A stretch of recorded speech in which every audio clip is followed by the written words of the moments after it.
कोल्हापूर महापालिकेच्या पाणीपुरवठा विभागानं गळतीच्या दुरुस्तीबरोबरच ग्रामीण भागात अनधिकृत नळ कनेक्शन आढळल्यास संबंधिताला 25,000 रुपयांचा दंड करावा अशा सूचना आयुक्त डॉक्टर राजेंद्र भारुड यांनी दिल्या।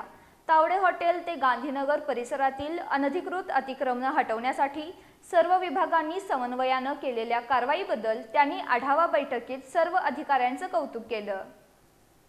कोल्हापूर महापालिकेच्या आयुक्त कार्यालयात महापालिकेतील सर्व विभाग प्रमुखांची आढावा बैठक आयुक्त डॉक्टर राजेंद्र भारुड यांनी घेतली।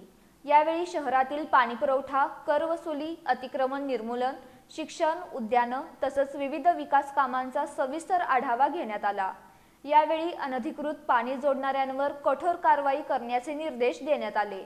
सर्व सहाय्यक आयुक्तांनी आपल्या कार्यक्षेत्रातील तसंच संलग्न उपनगरांसह ग्रामीण भागातील अनधिकृत पाणी कनेक्शनचा शोध घेऊन कारवाई करावी असं आयुक्तांनी सांगितलं। ग्रामीण भागातील कनेक्शन धारकांकडे अनधिकृत जोडणी आढळल्यास 25,000 रुपयांचा दंड आकारण्याच्या सूचना त्यांनी दिल्या। मीटर रीडरांच्या बदल्या करून त्यांच्या कामकाजावर नियंत्रण ठेवण्यासाठी स्वतंत्र अधीक्षक नियुक्त करण्याबाबतही निर्देश देण्यात आले। हलसवडे इथं प्रस्तावित डॉग शेल्टरच्या कामासाठी कार्यादेश देऊन तातडीनं काम सुरू करण्याच्या सूचना देण्यात आल्या। शहरातील पार्किंग व्यवस्था, अनधिकृत हातगाड्या आणि केबिन्स यांच्या विरोधातील कारवाई सातत्यानं सुरू ठेवण्याचे निर्देशही देण्यात आले। संभाव्य परिस्थिती लक्षात घेऊन सर्व यंत्रणा सज्ज ठेवण्याचे निर्देश देण्यात आले।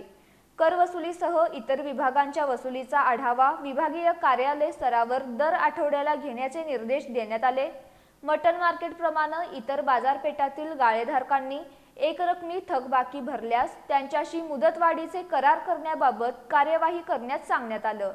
परवाना न घेता सुरू असलेली दुकानं सील करण्याची कारवाई करण्याचे निर्देशही या बैठकीत देण्यात आले। यावेळी अतिरिक्त आयुक्त रविकांत आडसूळ, शिल्पा दरेकर, उपायुक्त परितोष कंकाळ, किरण कुमार धनवाडे यांच्यासह अधिकारी आणि कर्मचारी उपस्थित होते।